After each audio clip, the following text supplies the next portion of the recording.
আজকে শুরু করছি ক্লাস 7-এর চ্যাপ্টার 6 বীজগণিতের প্রক্রিয়া। তো এই বীজগণিত প্রক্রিয়া শুরু করার আগে বা বীজগণিত প্রক্রিয়া করতে গেলে আমাদের বেশ কয়েকটি টার্ম বা বেশ কয়েকটি জিনিস সম্পর্কে জানতে হবে। সেটা এক নম্বর হচ্ছে আমাদের এ, চলক কি, ধ্রুবক কি, সহগ কি। হুম। তো প্রথমেই বলি চলক বা চল বা যাকে ইংরেজিতে বলে ভ্যারিয়েবল। ভ্যারিয়েবল কি? ভ্যারিয়েবল হচ্ছে যেগুলি অঙ্কে আমরা যার মান পরিবর্তিত হতে থাকে সময় এবং পরিস্থিতি এবং বিভিন্ন ক্ষেত্রে যার মান পরিবর্তিত হতে থাকে, এবং বা সোজা কথা জেনে রাখো যে যার মান আমরা জানি না, যার মান আমরা ভবিষ্যতে বার করব, সেই রকম কে আমাদেরকে বলে চলক। চলক কি হয় অঙ্কে বা বীজগণিতে কি হয়, সেই চলককে আমাদের বিভিন্ন লেটার, হ্যাঁ, এক্স ওয়াই এ বি, তুমি চাইলে তুমি বাংলা অক্ষরও অ আ ক খ ধরতে পারো, কোন যা খুশি দিয়ে ডিনোট করতে পারো, যে মেনলি ইংরাজি অক্ষর এক্স ওয়াই এ বি এইসব দিয়ে ধরা হয়, তাকে বলা হয় চলক। আর ধ্রুবক কি? কনস্ট্যান্ট, যার মানের কোনো পরিবর্তন হতে পারে না। দুইয়ের মান কি কখনো পরিবর্তন হবে? দুইয়ের মান দুই। তিনের মান কি কখনো পরিবর্তন হবে? তিনের মান তিনই থাকবে। দশের মান দশই থাকবে। কিন্তু অঙ্কের ক্ষেত্রে কি আমরা কি দেখবো, যে আমরা এক্স ধরছি, তার মান কখনো দুই হচ্ছে, কখনো তিন হচ্ছে, কখনো -10 হচ্ছে। তো যার মান পরিবর্তন হতে থাকে তাকে বলে চলক। সেগুলোকে নর্মালি আমাদের ইংরাজি বর্ণমালার বিভিন্ন অক্ষর দিয়ে ডিনোট করা হয়। আর ধ্রুবক জানো, বললাম যেটা, যার মান কনস্ট্যান্ট, যার মান কোনো পরিবর্তন হয় না, তাকে বলে ধ্রুবক। ঠিক আছে। এবার বলি সহগ কি। সহগ হচ্ছে যখন আমাদের কোনো চলকের সঙ্গে যে ধ্রুবক থাকে, ঠিক আছে, তাকে বলে সহগ। মানে যেমন আমরা যদি শুধু এক্স লিখি, ঠিক আছে, এই এক্স এর সহগ কি? এই এক্স এর সহগ এটা বোঝার আগে তুমি ভাবো, যে যদি আমরা লিখি যে 5x, সাপোজ লিখলাম 5x, এই 5x এর সহগ কি? এখানে এক্সটা কি? এক্সটা হচ্ছে আমাদের চলক। এক্সটা কি আমাদের চলক। আর এই ফাইভ, এই ফাইভটা হচ্ছে আমাদের সহগ। এটা কি আমাদের সহগ। আবার যদি আমরা বলি যে 6y, এখানে ওয়াইটা কি? এইখানে ওয়াইটা হচ্ছে আমাদের চলক বা কনস্ট্যান্ট। আর সিক্স ওয়াইটা কি আমাদের? সিক্স ওয়াইটা হচ্ছে আমাদের সহগ। শুধু, সরি, -6y মধ্যে ওয়াইটা হচ্ছে চলক, আর -6টা হচ্ছে আমাদের সহগ। -6টা, ঠিক আছে, শুধু সিক্স নয়। তুমি জানো, তোমাদেরকে আমি এর আগে বারবার বলেছি, যদি যে কোনো সংখ্যা মালা তার লেফট সাইডে, তার বাঁ দিকে যে চিহ্ন থাকে সেটাই হচ্ছে তার নিজস্ব সাইন বা চিহ্ন। ঠিক আছে। ঠিক তেমন ভাবে আর কোনো কিছুর বাঁ দিকে কিছু না থাকা মানে তার বাঁ দিকে অবশ্যই প্লাস। তাহলে এখানে এক্স মানে কি? তাহলে এক্স মানে কি আমরা লিখতে পারি? এক্স মানে আমরা এখানে লিখতে পারি 1x। মানে এখানে কি আছে, কোনো কিছুকে ওয়ান দিয়ে গুণ করা মানে কি সেই সংখ্যাটি হবে। হ্যাঁ, এখানে আর একটা জিনিস আমাদেরকে বুঝতে হবে, সহগ আর চলক কি থাকে এখানে গুণ হিসেবে, এদের মধ্যে সম্পর্কটা কি? গুণ। ঠিক আছে, গুণ হিসেবে আছে। তাহলে এখানে কি, এক্স কে আমরা 1x হিসেবে লিখতে পারি। তাহলে এই ক্ষেত্রে আমাদের সহগ কি হবে? এক্স এর সহগ আমরা কি বলতে পারি? ওয়ান। ওয়ানটা কি? ওয়ানটা হচ্ছে আমাদের সহগ। ঠিক আছে। কারণ এই ওয়ানে কোনো পরিবর্তন হবে না, এখানে -6 এর মানে কোনো পরিবর্তন হবে না, এখানে 5 এর মানে কোনো পরিবর্তন হবে না। এগুলো হচ্ছে গিয়ে কনস্ট্যান্ট বা ধ্রুবক। এবং যখন সেটা কোনো চলকের বাঁ দিকে বসছে, তখন সেটা হচ্ছে গিয়ে, তাকে কি বলছে? সহগও বলছে। ঠিক আছে। এর সঙ্গে সঙ্গে আর একটা তোমাদেরকে আগের চ্যাপ্টার যেটা করেছি, যে মাথায় যদি কোনো কিছু থাকে, যেমন হচ্ছে গিয়ে এক্স স্কোয়ার বা ওয়াই কিউব বা সাপোজ a⁵, এই মাথায় যেগুলোকে থাকে সেগুলোকে কি বলে? সেগুলোকে বলে পাওয়ার, বা বাংলায় বলে হচ্ছে ঘাত। হ্যাঁ, এই কয়েকটা জিনিস কিন্তু আমাদেরকে খুব ভীষণভাবে মনে রাখতে হবে, নাহলে কিন্তু আমরা বীজগণিত থেকে অঙ্ক করতে পারবো না। আচ্ছা, এর সঙ্গে আর একটা জিনিস, সেটা হচ্ছে যে তোমাদের জেনে রাখতে হবে, সেটা কি?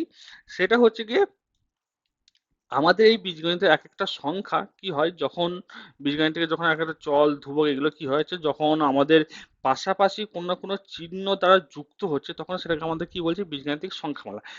মানে ব্যাপারটা হলো এরকম, যখন সাপোজ মনে করো এখানে 5x প্লাস 3, এই গোটা রাশিমালায় কি বলছে আমাদের? বীজগাণিতিক রাশিমালা। বীজগাণিতিক রাশিমালা বা অ্যালজেব্রিক এক্সপ্রেশন।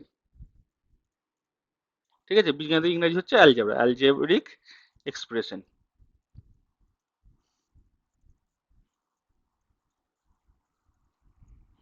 ঠিক আছে।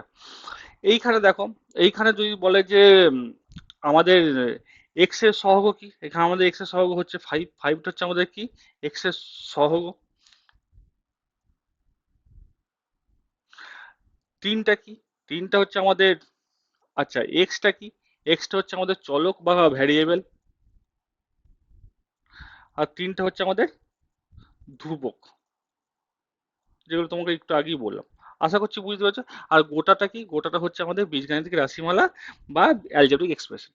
ঠিক আছে, আশা করি বুঝতে পেরেছো। আচ্ছা, এরপরে তোমাদেরকে আর একটা জিনিস জানতে হবে। সেই জিনিসটা হচ্ছে গিয়ে তোমাদের বীজগাণিতিক রাশিমালার কোনগুলো এক জাতের বা একই রকমের বা কোনগুলোকে সদৃশ্য পদ বলে। আচ্ছা, তার আগে আর একটা বলে দিই, যখন এইখানে তোমাদের এই যে 5x+3, এখানে কটা পদ আছে? এখানে দেখো, এখানে একটা পদ আছে, একটা পদ আছে। যখন দুটো পদ থাকবে তখন সেটাকে বলে দ্বিপদী রাশিমালা। যেমন 5x+3, এই 5x+3 এগুলো কি এক একটা পদ? এটাকে আমাদের কি বলছে? এটাকে আমাদের বলছে দ্বিপদী রাশিমালা। যদি আমাদের x+y-3, এইটাকে কি বলছে? এটাকে বলছে ত্রিপদী, কারণ এখানে 3টে পদ আছে। ঠিক আছে, 4টে পদ থাকলে চতুর্থপদী। এক পদ থাকলে একপদী, ত্রিপদী রাশিমালা। ঠিক আছে, হ্যাঁ। এবার এর সঙ্গে তোমাদেরকে আরেকটা জিনিস জানতে হবে। যদি আমাদের কোন বীজগাণিতিক রাশিমালা গুলো একই জাতের বা একই ধরনের, তার আগে তোমরা বলো যে আমার কাছে 5টা আম আছে। এইটা যদি বুঝে যাও তাহলে তোমাদের আশা করি এখন আসুন। ঠিক আছে, আর তোমার বন্ধুর কাছে 3টে লেবু আছে। তোমার বন্ধু কি করলো? এই 3টে লেবু তোমাকে দিয়ে দিল। তাহলে তোমার কাছে এখন মোট কটা ফল হলো? তোমার কাছে কি হলো? 5টি আম প্লাস 3টে লেবু হলো। তোমার কাছে কি টোটাল 8টা আম হলো বা 8টা লেবু হলো? না, হলো না। কেন হলো না? কারণ আমটা আলাদা জাতের, লেবুটা আলাদা জাতের। যদি জাত আলাদা হয় তাহলে সেই ক্ষেত্রে আমরা কি কখনোই যোগ বা বিয়োগ বা গুণ বা ভাগ, যোগ বা বিয়োগ করতে পারি না। ঠিক আছে, এটা কিন্তু অবশ্যই মনে রাখবে। কিন্তু সাপোজ মনে করো তোমার বন্ধুর কাছেও 2টো আম আছে। ঠিক আছে, আর তোমার কাছে 5টা আম আছে। তাহলে তোমার কাছে এখন যদি এই 2টো আম যদি তোমাকে দিয়ে দেয়, তাহলে তোমার কাছে কটা হবে? 5+2 = 7টি আম হয়ে যাবে। ঠিক আছে, কিন্তু যদি তোমার কাছে আম আর বন্ধুর কাছে লেবু, তোমার কাছে পেয়ারা আর তোমার বন্ধুর কাছে তরমুজ থাকে, তাহলে কিন্তু কখনোই সেগুলো তুমি যোগ বা বিয়োগ করতে পারবে না। ঠিক একইভাবে সাপোজ মনে করো যে 5টা ছাগল আছে আর 2টো গরু আছে, তাহলে তুমি কি বলবে যে 7টা ছাগল বা 7টা গরু বা 7টা গরু ছাগল? ওইভাবে বললে কিন্তু হবে না। ঠিক আছে, ঠিক তেমন ভাবে বীজগণিতে কি, বীজগণিতের নিয়মটা ঠিক একই রকম। যদি তোমার কাছে 2x থাকে, তার সঙ্গে আর তোমার বন্ধুর কাছে বা আর এক জায়গায় সাপোজ মনে করো যে 5y আছে, তুমি কিন্তু 2x এর সঙ্গে 5y কে একসঙ্গে করে কিন্তু এইভাবে লিখতে পারো না যে 7xy, কখনোই লিখতে পারো না। ঠিক আছে, কারণ এইটা সম্পূর্ণ আলাদা, এর জাত সম্পূর্ণ আলাদা। ঠিক আছে, আবার ঠিক তেমন ভাবে যদি তোমার কাছে মনে করো যে 4y আছে, তোমার বন্ধুর কাছে মনে করো যে 3z আছে। হুম, তুমি 4y থেকে 3z মাইনাস করে তুমি লিখতে পারো না যে 1y বা 1z বা 1yz, কখনোই লিখতে পারো না। এটা কিন্তু কখনোই লিখতে পারো না, কারণ এদের জাত আলাদা। কারণ গরু থেকে গরু বিয়োগ হবে, মোষ থেকে মোষ বিয়োগ হবে, ছাগল থেকে ছাগল বিয়োগ হবে, আমের সঙ্গে আম যোগ হবে, লেবুর সঙ্গে লেবু যোগ হবে। ঠিক এই এক্স ওয়াই জেড গুলো এখানে কিন্তু ওই গরু ছাগল বা আম হিসেবে তোমরা মনে করতে পারো, তাহলে কিন্তু তোমাদের বুঝতে সুবিধা হবে। হুম, আচ্ছা, নেক্সট। এবার তাহলে তোমরা বলো যে এইখানে আমাদের 3x আছে, 5x আছে, 2z আছে, 4xy আছে, আর 6z আছে। তার সঙ্গে মনে করো যে 2xy আছে। দেখো, এইখানে ক্ষেত্রে এইখানে এক জাতে কোনগুলো? এখানে হচ্ছে 3x আর 5x, এই 3টে কিন্তু এক জাতের। এদের সঙ্গে কিন্তু তুমি যোগ বা বিয়োগ করতে, এখান থেকে কিন্তু তোমরা 8x করতে পারো, বা এখান থেকে কিন্তু তোমরা 5x থেকে 3x বাদ দিলে 2x করতে পারো। এদের মধ্যে যোগ বিয়োগ। ঠিক 2z আর সিক্স জেড হচ্ছে একই ধরনের রাশিমালা, বা এর দিকে কি বলে, এর দিকে বলে হচ্ছে সদৃশ পদ। কি বলে এর দিকে?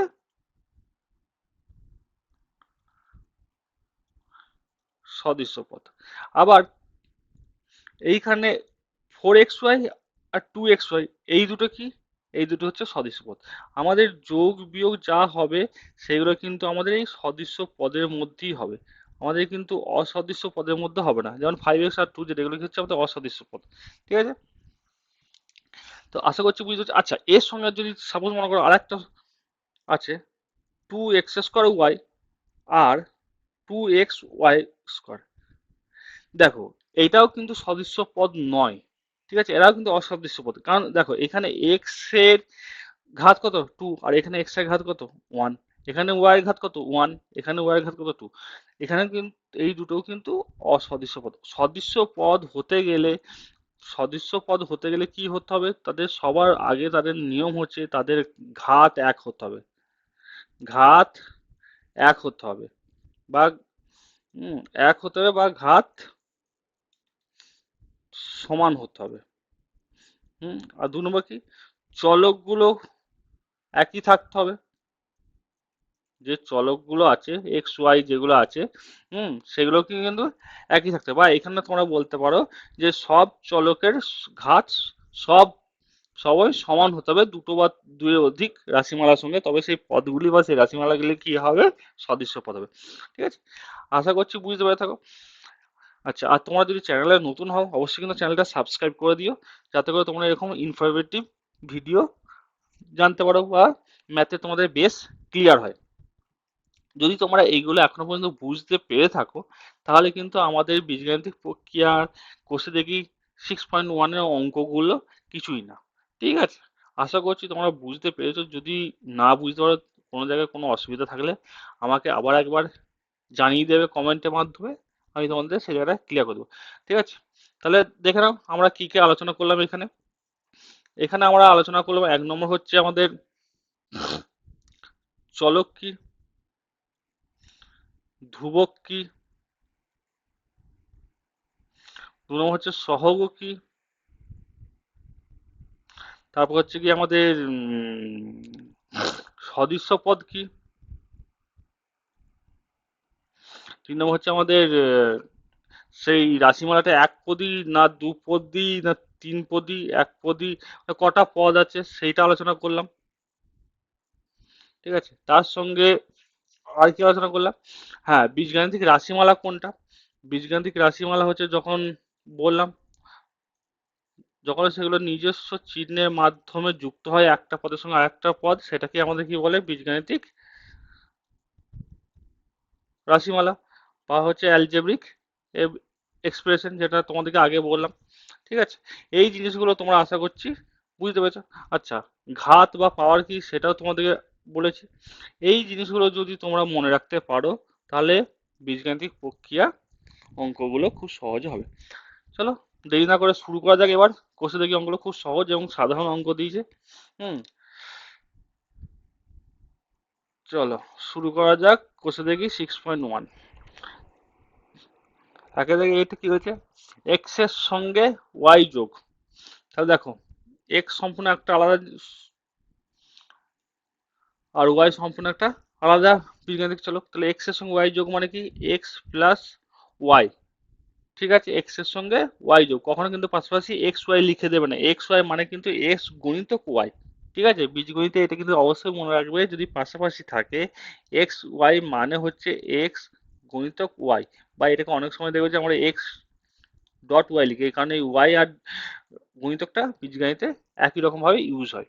হুম আচ্ছা, নেক্সট আমাদের কি বলেছে, জেড থেকে এক্স বিয়োগ, মানে একদম সেই ওয়ানের জেড, তার থেকে এক্স বিয়োগ।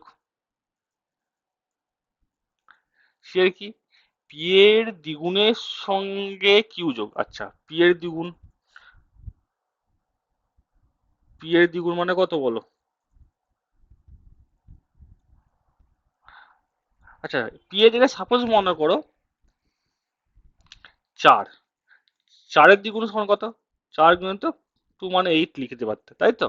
কারণ আমি কি বলেছি, পি বা এক্স বা ওয়াই এগুলো কি আমাদের চলক, ঠিক আছে, ভ্যারিয়েবলের মান যা খুশি হতে পারে। তাই আমাদের পি থেকে আমরা 4 ধরলে 4 দুগুণ 8, পি এর মান আমরা 2 ধরলে 2 দুগুণ, দু দ্বিগুণ মানে কি 4 কে আমরা 2 দিয়ে গুণ করছি, তাই তো। তাহলে পি কেও আমরা সেই একইভাবে 2 দিয়ে গুণ করবো, তাহলে পি কে আমরা কি করতে পারি, পি কে 2 দিয়ে গুণ করে পি গুণিতক 2 এরকম লিখতে পারি তো।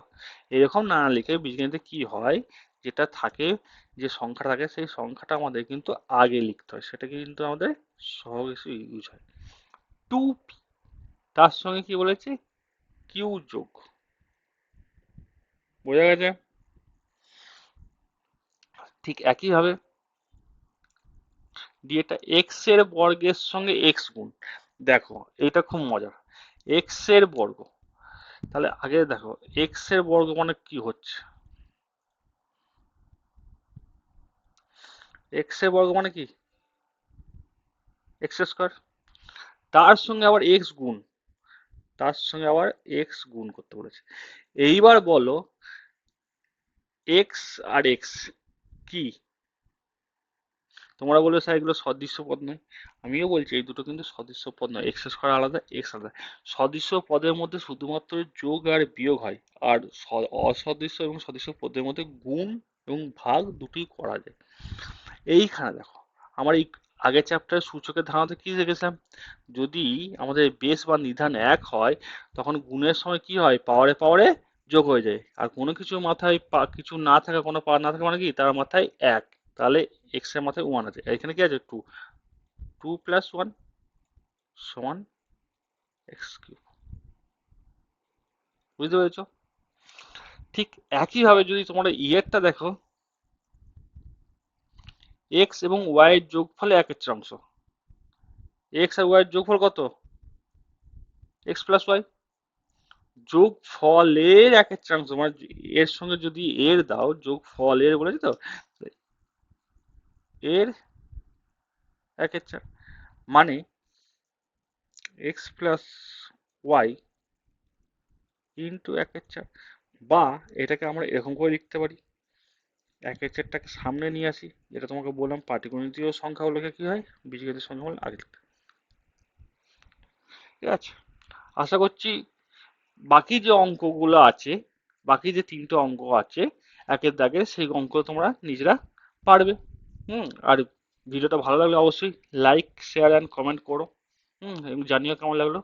এবং বাকি যে অঙ্কগুলো আছে পরের দাগে, 2 এর দাগে, 3 এর দাগে যে অঙ্কগুলো আছে, সেই অঙ্কগুলো আমি তোমাদের সঙ্গে পরের ভিডিওতে আলোচনা করব।